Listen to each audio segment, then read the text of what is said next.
Welcome to the Deep Dive, where we sift through the noise to bring you the core of what matters. You're here because you're curious, want to get smart on a topic fast. Today, that topic is Little Rock, Arkansas. We've got a really interesting collection of material here.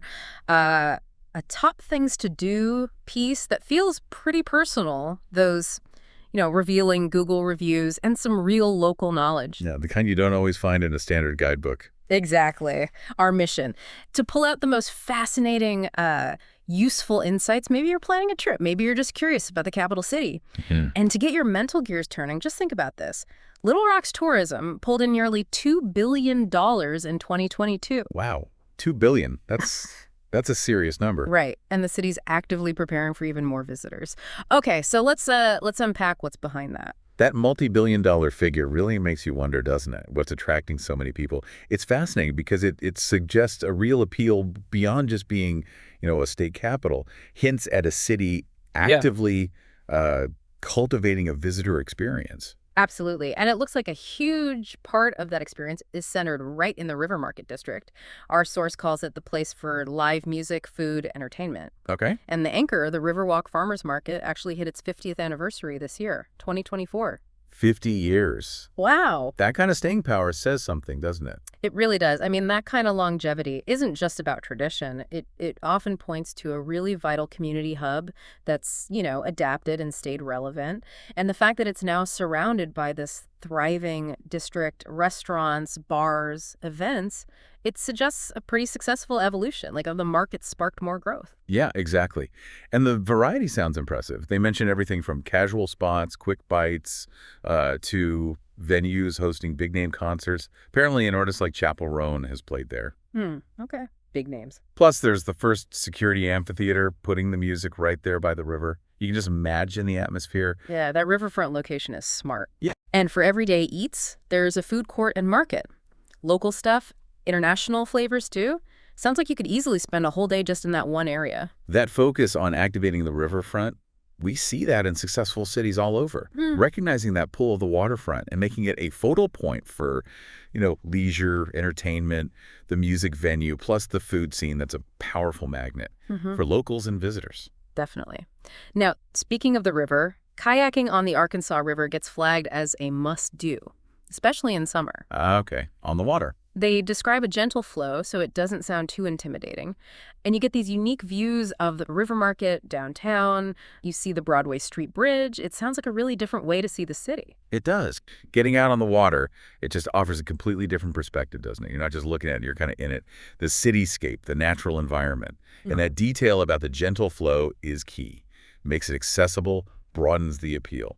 Right. And if you're thinking about doing it, Rocktown River Outfitters gets a mention. They offer different tours, even sunset excursions, which I bet those are stunning. Oh, yeah. Sunset on the river. But the key tip here is book ahead in summer. It gets popular. They've got 3 different rental spots. That demand really highlights how much people want that river experience, doesn't it? It does. And offering different tours like the sunset paddles that caters to different folks, different schedules, shows they're thinking about making it appealing. Okay, so from the water, let's go to the trails. Just outside Little Rock, kind of nestled in the Ozark foothills, is Pinnacle Mountain State Park. Big thumbs up for hiking. Ah, the Ozarks connection, right. Over 33 miles of trails, plus options for mountain biking. What's significant about having that so close to the city? Well, it really highlights the balance Little Rock offers, Urban stuff right next to significant natural beauty. Access to the Ozarks is a major draw for outdoor types. Having a state park that close, it's a fantastic opportunity to escape the city without a long drive. Absolutely. Scenic overlooks, preserves. You might even see wildlife. They mention bald eagles, deer, maybe even a black bear. Wow. Okay. And for those wanting a challenge, those panoramic views, the recommendation is the Pinnacle Mountain East Summit Trailhead. Leads to that, distinctive cone-shaped peak. That ease of access to a real wilderness experience, that's a huge asset for a capital city. A valuable outlet for residents and visitors looking for adventure, nature, and the potential wildlife sightings. That just adds to the allure for nature lovers. Now let's shift gears a bit to something really important.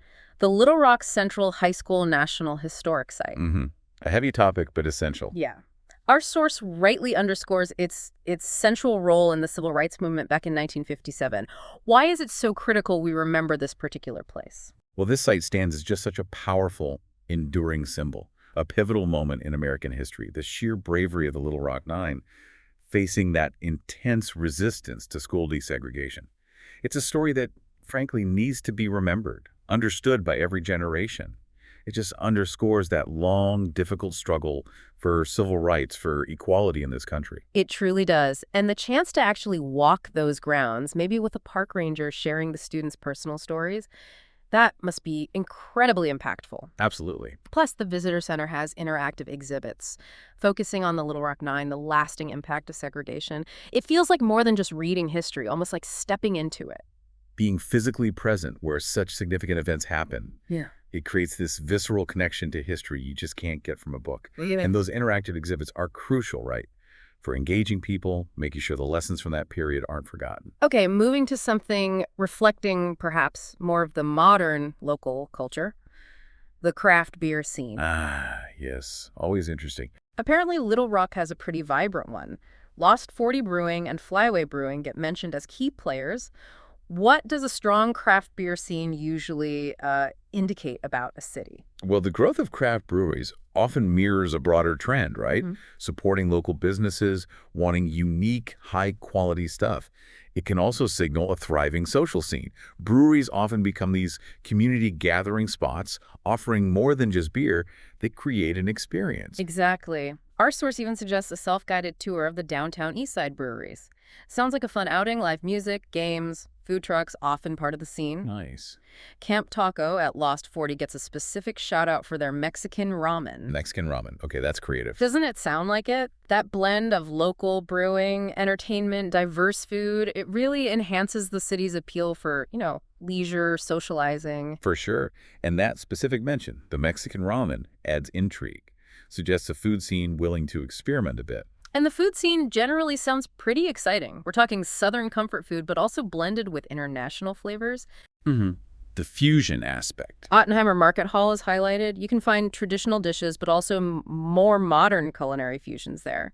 That kind of variety must be a real draw for foodies. Yeah, that intersection of traditional and contemporary, it often signifies a dynamic, evolving food culture.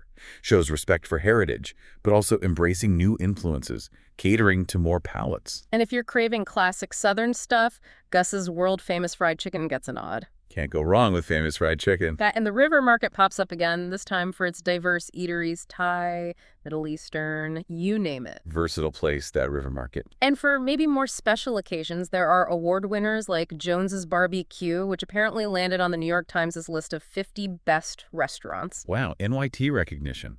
That's big. And higher-end options, too, like Buenos Aires Grill and Cafe. That's quite a spectrum. That range, from casual comfort food to refined dining, ensures there's something for every taste, every budget. And that NYT mention really elevates Little Rock's food profile. Okay, now let's dive into some of the more, perhaps, unexpected finds. First up, the Old Mill. The Old Mill. Apparently, it was a backdrop in Gone with the Wind, the 1939 movie. Really? Gone with the Wind. That's a pretty cool connection to a classic film. Isn't it? Even if you're not a huge film buff, that link adds a layer of intrigue, historical interest, makes it more than just, a pretty spot. Sure. And here's the thing. While it looks straight out of the 19th century, it was actually built in 1933, designed specifically to have that older feel.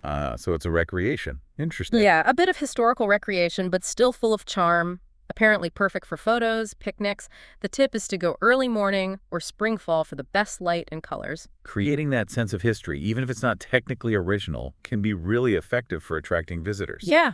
And those tips on when to visit show they know how to maximize its appeal. Okay, another unexpected gem, the Clinton Presidential Center. It's marking its 20th anniversary in 2025. Right, the Presidential Library. What kind of insights do these places usually offer? Well, they provide this unique window into the lives and presidencies of leaders, right? They often house significant documents, artifacts, offering insights into political decisions, the impact of their time in office. Historical context. Inside this one, you can explore exhibits on Bill Clinton's life, his presidency, personal items like his saxophone, family photos, exhibits on global stuff like NAFTA. The personal items are always interesting. Humanizes the figure. And get this, you can step into a full-size replica of the Oval Office and the Cabinet Room. Oh, wow. That must give you a real sense of the scale, the environment where big decisions were made. Right. Very immersive. Totally. And for art lovers, there's the Vogel-Schwartz Sculpture Garden. It's right along the Arkansas River. Okay, sculpture garden. Nice. Over 90 sculptures. Mix of local and international artists. They describe it as having distinct rooms and a real variety animal-like forms, geometric shapes. Sounds cool. Public art like that adds so much vibrancy to a city, makes art accessible. Yeah. And that rooms concept suggests it's thoughtfully curated, inviting you to explore. Again, morning visits and fall foliage get recommended. Good tips. Okay, let's dive into some truly local experiences now. The Little Rock Farmers Market sounds like a great Saturday morning thing if you're there May to September. Farmers markets are always a good window into local culture. Fresh produce, homemade treats. They specifically mention Southern ingredients like okra, plus local arts and crafts, paintings, jewelry, and even these Synergy Saturday health events. Sounds like a real community hub. Definitely. Yeah. You're supporting local producers, artisans, and you often find unique regional stuff you wouldn't see elsewhere. And here's a quirky bit of local history for you. Cheese dip. Cheese dip. Yeah, it might have actually originated right there in Little Rock at a place called Mexico Chiquito way back in 1935. No way. Cheese dip originated in Little Rock. That's a surprising culinary claim to fame. Isn't it? That's a great example of how simple foods can have these fascinating local histories. Adds a unique flavor to the city's identity. Go. Apparently, it's basically melted cheese, onions, garlic, peppers. Locals put it on everything. And there's even a World Cheese Dip Championship. A World Cheese Dip Championship. Okay, you can't get much more authentically local than that. Right. What does an event like that say about the local culture? Huh. It highlights a sense of local pride, I think, and a willingness to celebrate the unique, even maybe slightly quirky aspects of their culture. Creates a fun, memorable experience. For sure. Okay, finally, for anyone who enjoys museums, Little Rock seems to have a surprisingly diverse collection. Oh, yeah. Like what? There's the Esperse Museum. A Curse Museum. Okay. The Historic Arkansas Museum, the Arkansas Inland Maritime Museum. I had no idea Arkansas even had an inland maritime history. Me neither. Inland Navy ships. Interesting. And the Museum of Discovery. Science, dinosaurs, interactive stuff like an earthquake simulator. That's quite a range. That variety really indicates a city with a rich, multifaceted history, doesn't it? And a commitment to showcasing different parts of its heritage and culture. Those specialized museums, like the Purse Museum or the Maritime Museum, suggest a depth beyond just the usual history or art museums. So there you have it, our deep dive into the many, many facets of Little Rock, Arkansas. All thanks to this really informative local perspective we looked at, from significant historical landmarks, stunning natural landscapes, to a lively food and craft beer scene, and some truly distinctive local traditions. Little Rock seems to offer a much richer experience than you might initially expect. It really does indeed. And this whole exploration kind of leaves us with a compelling question for you, our listener. Considering this fascinating mixed history, nature, that unique local character, what aspect of Little Rock sparks your curiosity the most? What would you be most eager to go and explore for yourself?